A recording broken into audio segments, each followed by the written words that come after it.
Good morning student. जैसा कि previous class चला था मल्टीपल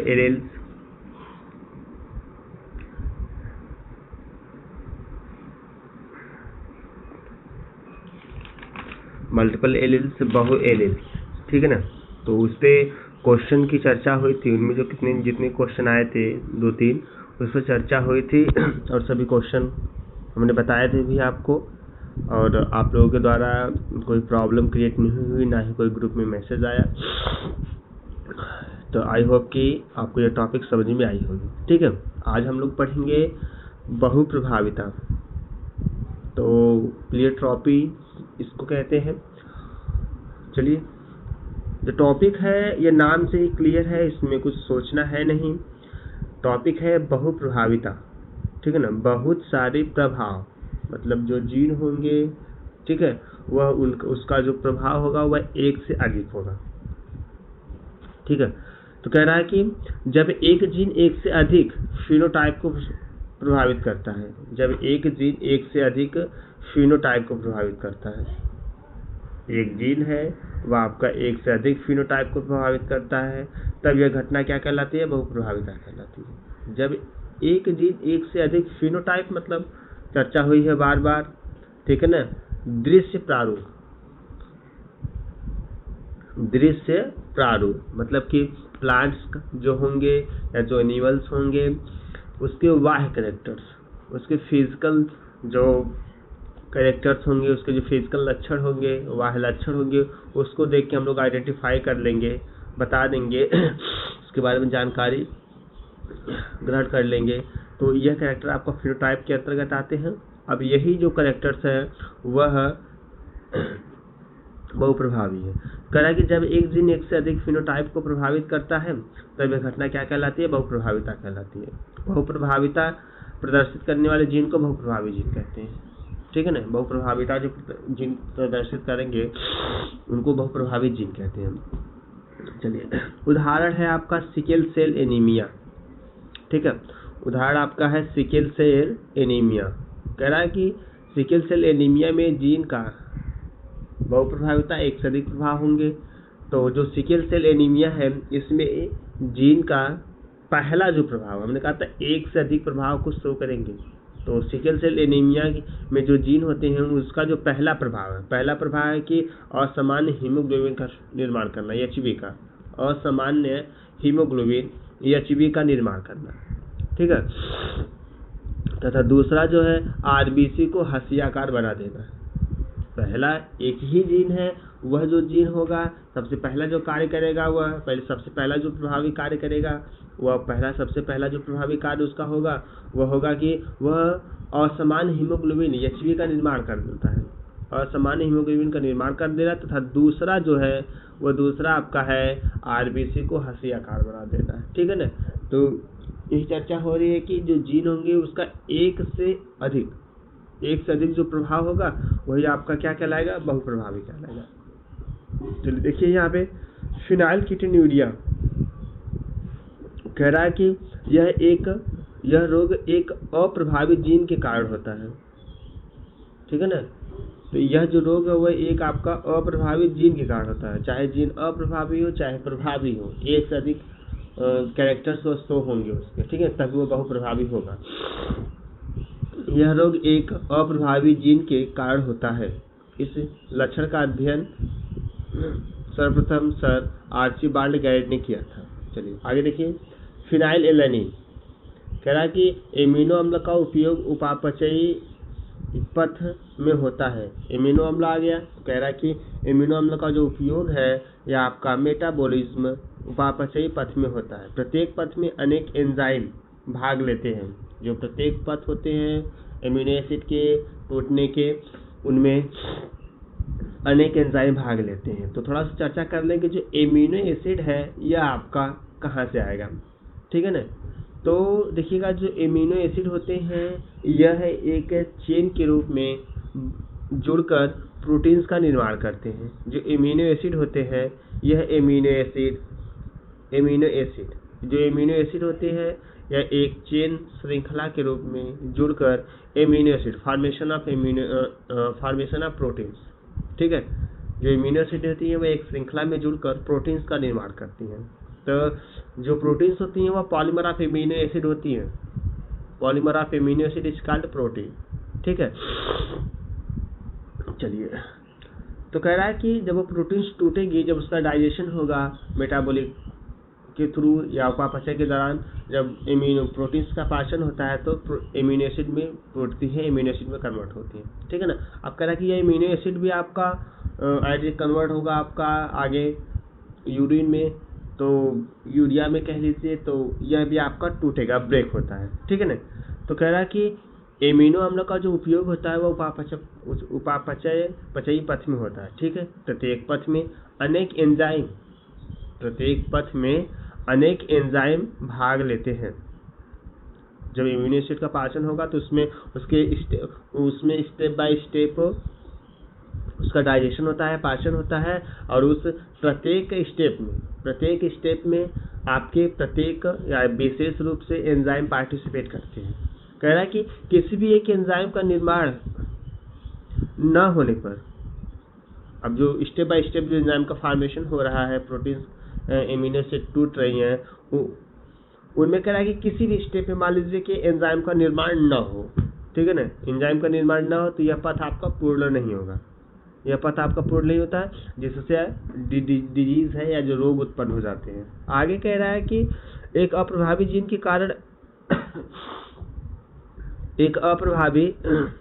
के कारण फिनाइल एलानिन, अब कह रहा है कि एक अप्रभावी जीन के कारण जो फिनाइल एलानिन से टायरोसिन के निर्माण के लिए आवश्यक एंजाइम का निर्माण नहीं हो पाता। अब जो एक अप्रभावी जीन है उसी के कारण जो फिनाइल एलानिन है, फिनाइल एलानिन से टायरोसिन का निर्माण होने में एंजाइम जो होता है उसका फॉर्मेशन होता ही नहीं, तो जो फिनाइल एलानिन है टायरोसिन में कन्वर्ट होगा ही नहीं। ठीक है, टूटेगा ही नहीं हो पाता। इस कारण रुधिर में फिनाइल एलानिन की मात्रा अत्यधिक हो जाती है। जब फिनाइल एलानिन आपका टायरोसिन में कन्वर्ट नहीं होगा, क्यों कन्वर्ट नहीं हो रहा है? क्योंकि इसके कन्वर्जन में, इसके टूटने में एक एंजाइम का पार्टिसिपेट होता है। वह एंजाइम आपका एक अप्रभावित जीन के कारण बन ही नहीं पाता है, इसलिए आपका phenylalanine is not convert to tyrosine. ठीक है। तब कह रहा है कि जब यह प्रोसेस नहीं हो पाएगी तो ब्लड में फिनाइल एलानिन की मात्रा बढ़ जाती है, तो इस कारण रुधिर में फिनाइल एलानिन की मात्रा अत्यधिक हो जाती है या बढ़ जाती है तथा इसका स्रावण, और तब जब उसकी मात्रा अत्यधिक हो जाएगी तो उसका जो सिक्रेशन है वह यूरिन, मूत्र में भी होने लगता है, यूरिन में भी होने लगता है। इस अवस्था को फिनाइल कीटोन्यूरिया कहते हैं। ठीक है, इस अवस्था को फिनाइल कीटोन्यूरिया कहते हैं। ये फिनाइल कीटोन्यूरिया यह एक डिजीज है जिसके अंतर्गत ये सारी प्रोसेस होती हैं। ठीक है। चलिए, यहाँ पे जो थियरी हम लोग पढ़े हैं उसी का थोड़ा सा इंग्लिश वे है, देख लीजिए। कह रहा है कि फिनाइल एलानिन, ठीक है, in the presence of enzyme that is converted into tyrosine. Arrow देखिए, 2 एरो दिया गया, एक ये एरो है, एक ये एरो। पहला ये वाला एरो आप समझिए। कह रहा है कि phenyl alanine in the presence of enzyme that is converted into tyrosine. ठीक है ना। फिनाइल एलानिन अगर एंजाइम की उपस्थिति रहेगी तो यह आपका आसानी से कन्वर्ट हो जाएगा किसमें? टायरोसिन में। फिनाइल एलानिन है क्या? एरो दिया है प्रोटीन। टायरोसिन है क्या? प्रोटीन। ओके, चलिए। करा बाय जीन के द्वारा in the presence of enzyme का निर्माण होगा। ठीक है ना। एंजाइम का निर्माण होगा, तो जब एंजाइम का निर्माण हो जाएगा जीन के द्वारा, एंजाइम का निर्माण होगा बाय एंजाइम के द्वारा, बाय जीन के द्वारा एंजाइम का निर्माण होगा, तो आपका फिनाइल एलानिन कन्वर्ट हो जाएगा टायरोसिन में। फिनाइल एलानिन भी आपकी प्रोटीन से, टायरोसिन भी आपकी प्रोटीन से। ठीक है। आगे कह रहा है कि अब यही फिनाइल एलिन, ठीक है ना, आपका अप्रभावित जीन, ठीक है ना, जीन पी या अप्रभावित जीन के कारण एंजाइम का निर्माण नहीं होगा, तो फिनाइल एलानिन आपका टायरोसिन में कन्वर्ट नहीं होगा, मतलब फिनाइल एलानिन आपका फिनाइल एलानिन में ही रह जाएगा। आगे कह रहा है, फिर देखिए, accumulates in blood. Accumulate means जमाव। अब ये जो फिनाइल एलानिन है इसका ब्लड में एक्यूमुलेशन हो जाएगा, जमा होने लगता है। एक्यूमुलेट मीन्स जमा होता है, एकत्रित होना, इकट्ठा होना। एक्यूमुलेट्स इन ब्लड, ब्लड में जमा हो जाएगा एंड सिक्रेशन इन यूरिन, और यूरिन के साथ बाहर आने तक करता है। That condition is called phenylketonuria. यह जो डिजीज है या जो कंडीशन है क्या कहलाती है? फिनाइलकेटोन्यूरिया कहलाती है। ठीक है, चलिए अगली टॉपिक देखिए आप लोग। अगली टॉपिक आइए, कह रहा है कि दो जीनों की वंशागति, इनहेरिटेंस ऑफ टू जीन्स, या इसी टॉपिक को दूसरे नाम से जानते हैं स्वतंत्र अभिहन का नियम। मेंडल का जो तीसरा लॉ है स्वतंत्र अभिहन का नियम, या इसी को अलग दूसरी टॉपिक जानते हैं द्विसंकर संकरण, डाई हाइब्रिड क्रॉस। तो मेंडल का जो तीसरा नियम है यह आपका डाई हाइब्रिड क्रॉस को फॉलो करता है, जबकि मेंडल का जो पहला और जो दूसरा नियम है यह आपका मोनो हाइब्रिड क्रॉस को फॉलो करता है। मोनो हाइब्रिड और डाई हाइब्रिड क्रॉस में क्या अंतर है? एक संकर क्रॉस और द्विसंकर क्रॉस में क्या अंतर है, या डाई हाइब्रिड और मोनो हाइब्रिड क्रॉस में क्या अंतर है? तो चर्चा हुई है, आप जानते भी हैं, एक बार हम फिर से आपको बता देते हैं, रिवीजन करा देते हैं कि जो मोनो क्रॉस होते हैं, ठीक है ना, जो मोनो हाइब्रिड क्रॉस होते हैं इनमें जो कैरेक्टर्स लिए जाते हैं वह एक कैरेक्टर्स को फॉलो करेंगे। जैसे कैपिटल टी जो आपका इसके पास सिर्फ एक ही कैरेक्टर्स है, क्या? ये आपका प्योर लॉन्ग है, ठीक है ना, प्योर लॉन्ग में शुद्ध लंबा है, जबकि स्मॉल टी इसके पास भी एक ही कैरेक्टर्स है, ये आपको शुद्ध बौना है, ठीक है। तो यह आपका इस प्रकार के जो कंडीशंस होंगे, मतलब कि जिनके पास सिर्फ एक फिनोटाइप लक्षण होंगे, यह आपका मोनो हाइब्रिड क्रॉस के अंतर्गत आएंगे। जबकि जो डाई हाइब्रिड क्रॉस है इनमें दो जो आप इंडिकेशन लेंगे या जो कैरेक्टर्स होंगे वह आपके दो होंगे।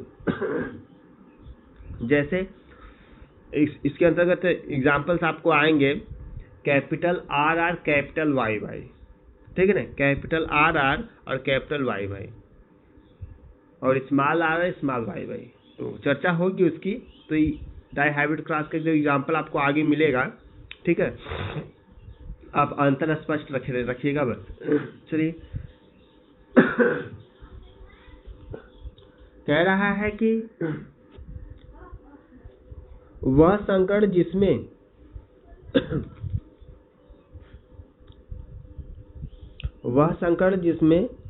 दो जीनों के दो जोड़ी कारकों, वह संकर जिसमें दो जोड़ी जीनों के दो जोड़ी कारकों, दो जोड़ी जीन्स होंगे। देखिए कह रहा है कि दो जोड़ी जीन्स के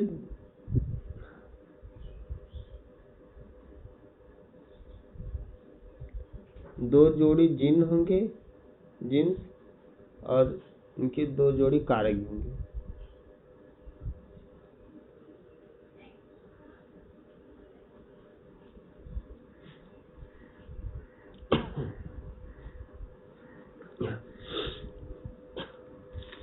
जैसे एग्जाम्पल हम आपको देखें, जैसे देख लीजिए, यही आपका है कैपिटल आर कैपिटल वाई, दो जोड़ी जीन्स है, पहला पेयर्स दूसरा पेयर्स, ठीक है ना, दो जोड़ी जीन्स है और इनके पास दो कैरेक्टर्स भी हैं। ये जो कैपिटल आर है यह आपका राउंड गोलाकार, और यह जो आपका स्मॉल वाई है यह आपका येलो है, पीले कलर का है, गोल और पीला कलर, ठीक है ना।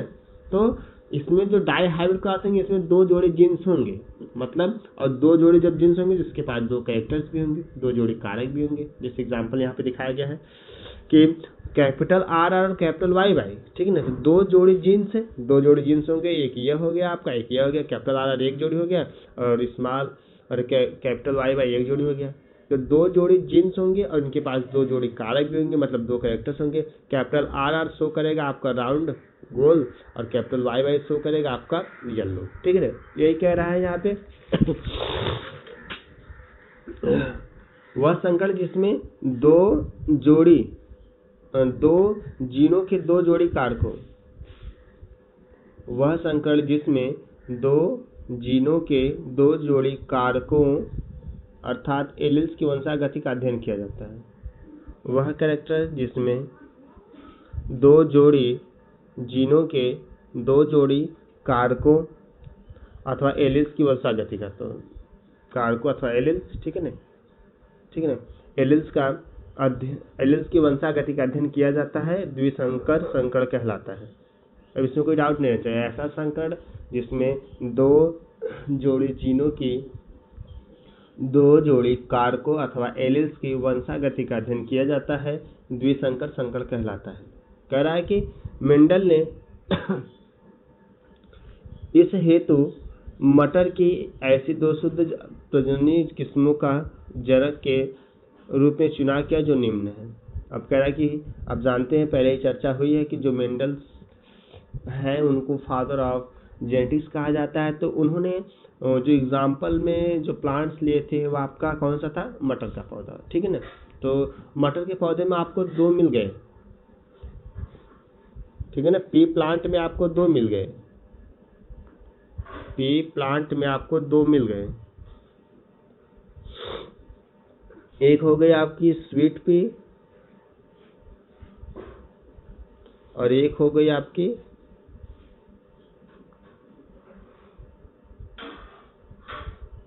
Garden pea. हमने दोनों में अंतर बताया है आपको, ठीक है। दोनों में पहला तो अंतर ये हो जाएगा कि इनका जो बॉटनिकल नेम है, वनस्पतिक नाम है, बॉटनिकल नेम जो है वही दोनों डिफर है। स्वीट पी है, इसका जो बॉटनिकल नेम है ये आपका लथाइरस ओडोरेटस, ठीक है ना, लथाइरस ओडोरेटस, ठीक है।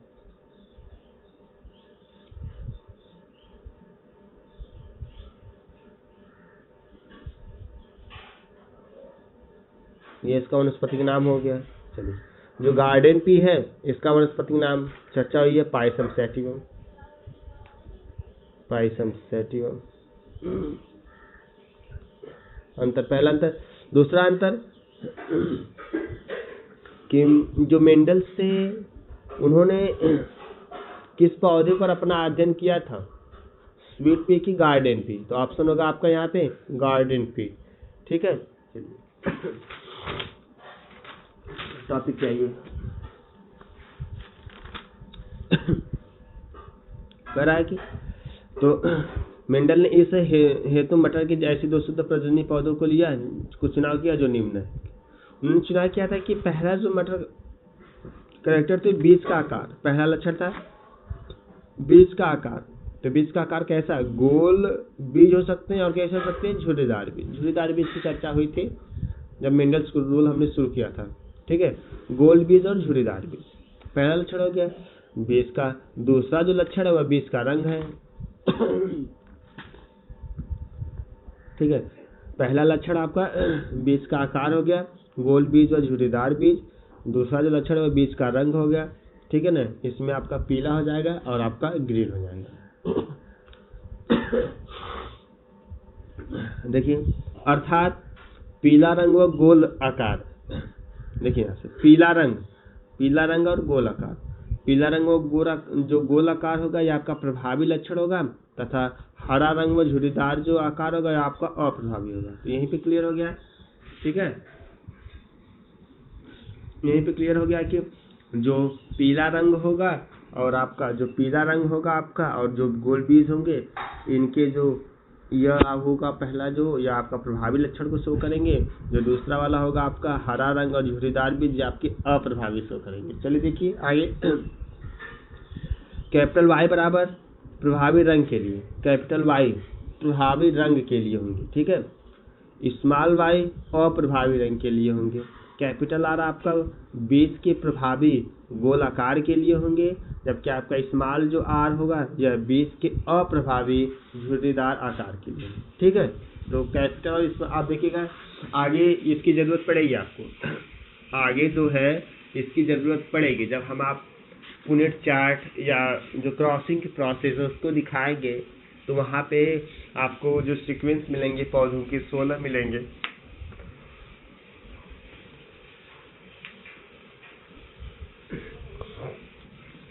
तो वहाँ पे दिखाना होता है कि कौन कैसा है, तो इसकी जरूरत पड़ेगी कि जहाँ पे कैपिटल वाई होंगे और कैपिटल आर होंगे तो प्रभावी मतलब गोल तथा बीज के गोलाकार मतलब हरे पीला रंग तथा आपका गोलाकार के लिए हो जाएंगे, और कैपिटल वाई और स्मॉल आर होंगे तो आप और हरा तथा झुर्रीदार हो जाएंगे। ठीक है, देखिए चलिए यहाँ पे अब आ गई यूनिट चार्ट या क्रॉसिंग वाली प्रोसेस। चलिए देखिए, round yellow represent by capital R R और कैपिटल वाई वाई। ये आपका कौन सा कैरेक्टर को शो करेंगे? राउंड हो जाएगा ये आपका, और ये आपका येलो हो जाएगा। हमने कहा है कि ये डाई हैव टू क्रॉस, दो कैरेक्टर्स इसके पास होंगे, एक ये आपका गोल है, दूसरा आपका यह पीला है। जबकि इसके अपोजिट में आप या पहले देखिए चर्चा हुई, यह आपका डोमिनेंट है,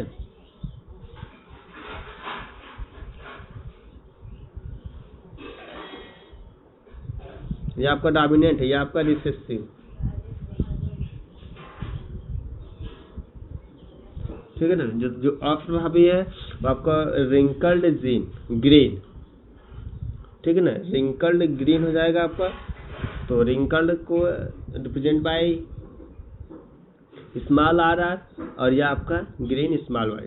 चलिए, यह आपका पी जनरेशन है, पैरेंट जनरेशन है, पैतृक पीढ़ी है। चलिए, यहाँ से इसकी गैमेट्स निकलेंगे, यह एक यह, तो आर और वाई, कैपिटल वाई होगा। ठीक है, और यहाँ से इसकी गैमेट्स निकलेंगे आपका यह स्मॉल और स्मॉल वाई। चलिए, इनके बीच क्रॉस कराया जाता है, सेल्फ पॉलिनेशन कराया जाएगा या हाइब्रिडाइजेशन कराया जाएगा, संकरण कराया जाएगा। करा लीजिए हाइब्रिडाइजेशन,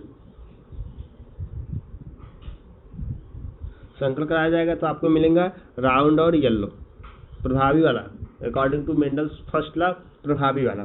ठीक है ना, आपको मिल जाएगा राउंड एंड येलो ही मिलेगा। रिप्रेजेंटेशन देखिए, यह और ये, तो capital R small R, capital Y small Y, गोल तथा पीले। ठीक है ना। अब देखिएगा, यह आपका F1 जनरेशन हो गया, प्रथम पीढ़ी हो गई। ठीक है ना। अब टेस्ट क्रॉस कराया जाता है, आप जानते हैं इस चीज को। अब यहाँ पे हम सेल्फ कराएंगे। ठीक है, तो चलिए करा लीजिए। तो देखिएगा प्रोसेस ये होनी चाहिए, हमने बताया भी है पहले आपको, तो एक बार फिर से सुन लीजिए। यहाँ पे जो सीक्वेंसिंग होती है लिखने की, या आप एक तरफ लिखेंगे, जो आर होंगे उनको एक तरफ लिखेंगे और जो वाई होंगे उनको एक तरफ लिखेंगे। ठीक है ना। तो capital R capital small R, इसको एक तरफ लिखिए आप, जहाँ पे भी लिखेंगे, यहाँ पे भी देखिएगा लिखेंगे तो आप आर आर को एक जगह लिखेंगे और वाई वाई को एक जगह लिखेंगे। ठीक है, यहाँ पे भी आप लिखेंगे, यहाँ पे भी आप आर आर को एक जगह और वाई वाई को एक जगह। ठीक है, चलिए तो देखिएगा यही सीक्वेंस होगा, यही सीक्वेंस।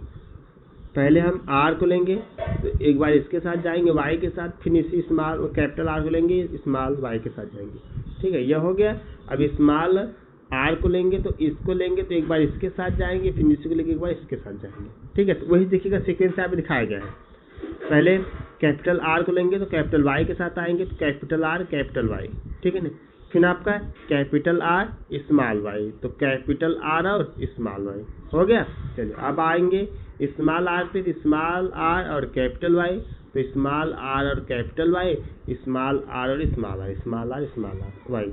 ठीक है, अब एक बार आप दिखा दीजिए, इसी क्रम को यहाँ उतार लीजिए, आप इसी क्रम को, ठीक है ना, यहाँ उतार लीजिए। तो यही पहला आप क्रम लिखे हैं, capital capital capital R capital Y, तो यहाँ पे लिखा देंगे कैपिटल आर कैपिटल वाई दिखा देंगे। ठीक है, चलिए यहाँ पे capital R small Y, capital R small Y, उसके बाद capital R small R capital Y, और यहाँ स्मॉल। वही एक बार आप इस रो में यहाँ पे दिखा देंगे, फिर इसी क्रम को आप यहाँ पे उतार लेंगे, उतार लीजिए। चलिए इसका इसके साथ करेंगे, तो हमने कहा कि आर आर को एक जगह लिखेंगे और वाई वाई को एक जगह, तो इसका इसके साथ करेंगे तो आर कैपिटल आर आर है और आपका स्मॉल वाई वाई है। ठीक है, और आपका फिर ये सीक्वेंस इसके साथ करेंगे तो कैपिटल आर आर हो जाएगा और आपका कैपिटल वाई और स्मॉल वाई हो जाएगा। फिर इसका इसके साथ करेंगे तो कैपिटल आर स्मॉल आर और capital Y Y, capital Y यहाँ पे, कैपिटल वाई इसका वाई वाई हो जाएंगे। ठीक है, इसी को लास्ट वाले के साथ आ जाइए, इसके साथ आ जाइए। ठीक है ना, तो आपका आर आर वाई वाई हो जाएंगे। चलिए फिर इसको लेंगे अब इसको लेंगे इसके साथ, ठीक है ना, फिर इसको लेंगे इसके साथ, फिर इसी को लेंगे इसके साथ लेंगे, फिर इसी को लेंगे लास्ट वाले के साथ इसको साथ लेंगे, ठीक है। अब आप क्रम से लिखिएगा, दिखा लीजिएगा। अब इसको लेंगे इसके साथ लिखेंगे यहाँ पे, इसको लेंगे इसके साथ यहाँ पे लिखेंगे, इसी को लेंगे इसके साथ और यहाँ पे लिखेंगे, इसी को लेंगे इसके साथ और यहाँ पे लिखेंगे, ठीक है। चलिए अब इसी को लेंगे इसके साथ और यहाँ लिखेंगे, इसी को इसके साथ यहाँ लिखेंगे, इसी को इसके साथ यहाँ लिखेंगे और इसी को इसके साथ यहाँ लिखेंगे लास्ट में, ठीक है।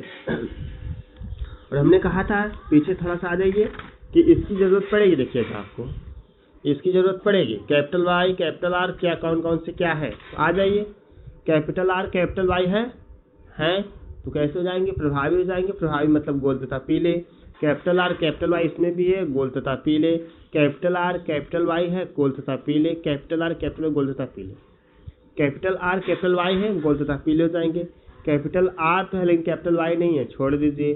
कैपिटल आर कैपिटल वाई है, गोल तथा पीले। इसमें कैपिटल आर कैपिटल वाई नहीं है, आगे आ जाइए। कैपिटल आर है कैपिटल वाई है, गोल तथा पीले। कैपिटल आर और कैपिटल वाई इसमें भी गोल तथा पीले। कैपिटल वाई है लेकिन कैपिटल आर नहीं है, इसमें भी आपका नहीं है। यहाँ देखिए कैपिटल आर तथा कैपिटल वाई गोल तथा पीले, ठीक है ना। तो देखिएगा 1 2 3 4 4 5 आपका 6 7 8 9 ऐसे होंगे जो डोमिनेंट होंगे। तो डोमिनेंट होने के कारण मतलब सबसे अधिक बनेंगे, तो गोल तथा पीले वाले सबसे अधिक बनेंगे। चलिए 3 की बात करते हैं। जो बचे हैं स्मॉल वाई वाई, तो स्मॉल वाई वाई किसके कैरेक्टर्स हैं, हरे के कैरेक्टर है। हरे के साथ आपका स्मॉल आर आर है, मतलब गोल है, तो गोल तथा हरे ऐसे पकड़िए। देखिए आप कैपिटल वाई वाई, तो कैपिटल वाई वाई यहाँ पे आ जाइए। कैपिटल वाई वाई किसके लिए है, हरे के लिए है। स्मॉल आर आर किसके लिए, रिंकल्ड के लिए, झुर्रीदार के लिए है। तो कैपिटल वाई वाई है तो कैपिटल वाई वाई मतलब अर्थात आपका ग्रीन हो जाएगा, और कैपिटल आर आर मतलब क्या हो जाएगा, पीला हो जाएगा। तो यही यहाँ पे है कैपिटल आर आर और कैपिटल वाई वाई। तो कैपिटल वाई वाई जो होंगे ये आपका हरा हो जाएगा, तो कैपिटल आर आर मतलब ये आपका गोल हो जाएगा। यहाँ पे आ जाइए, आर है कैपिटल आर है तो कैपिटल आर मतलब गोल हो जाएगा, क्लियर। अब यहाँ पे देखिए वाई वाई है मतलब गोल तथा हरे, यह भी हो जाएंगे आपको, क्लियर। चलिए अब यहाँ हो गया, तो यहाँ बचा था, देख लीजिए। कैपिटल आर कैपिटल वाई है तो गोल क्लियर हो जाएगा। अब आप देखिएगा स्मॉल आर स्मॉल वाई तो गोल और पीले हो जाएंगे आपको, ठीक है ना, हो गए पीले।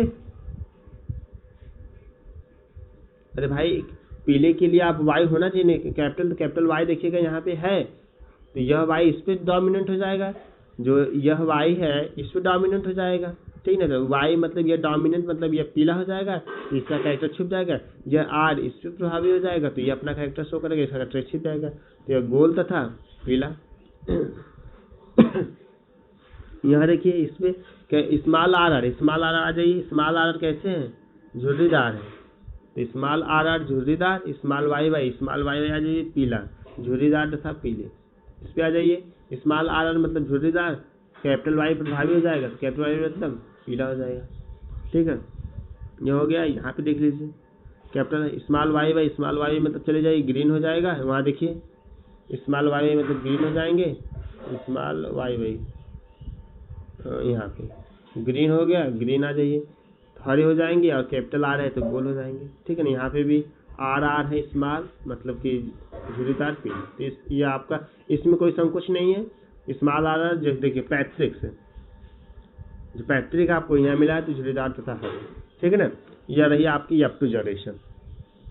अब देखिए अगर प्रभावी कारक आर वाई तथा अप्रभावी कारक आर वाई एक साथ बने रहेंगे तो यप2 में 2 प्रकार के फिनोटाइप बनेंगे, पीले गोल बीज वाले तथा हरे झुर्रीदार बीज वाले। कह रहा है कि अगर F1 के युग्मक सभी कारक एक दूसरे के स्वतंत्र रूप से पृथक हो जाते हैं तो यह आपका 4 प्रकार के फिनोटाइप को शो करेंगे। देख लीजिए पीले गोल, हरे गोल, पीले झुर्रीदार और आपके हरे झुर्रीदार। इनका रेशियो आता है फिनोटिपिक रेशियो 9 संबंधी 3 संबंधी 3 संबंधी 1। 9 का मतलब कि पीले गोल वाले 9 बने हैं। 3 का मतलब कि गोल और हरे वाले 3 बने हैं। इस 3 का मतलब कि पीले झुर्रीदार वाले 3 बने हैं और इस 1 का मतलब कि हरे और झुर्रीदार वाले आपके 1 बने हैं। ठीक है ना। तो इस प्रकार से इनका जो फिनोटाइपिक रेशियो बाहर से देखने से जो रेशियो बनेगा 9 संबंधी 3 संबंधी 3 संबंधी 1 द्विसंकरण का फिनोटाइपिक अनुपात कहा जाता है। ठीक है ना। थैंक्स। जो भी प्रॉब्लम होगी आप मैसेज कीजिएगा ग्रुप में, उस पर चर्चा होगी, आपको बताया जाएगा। आज के लिए इतना। थैंक्स।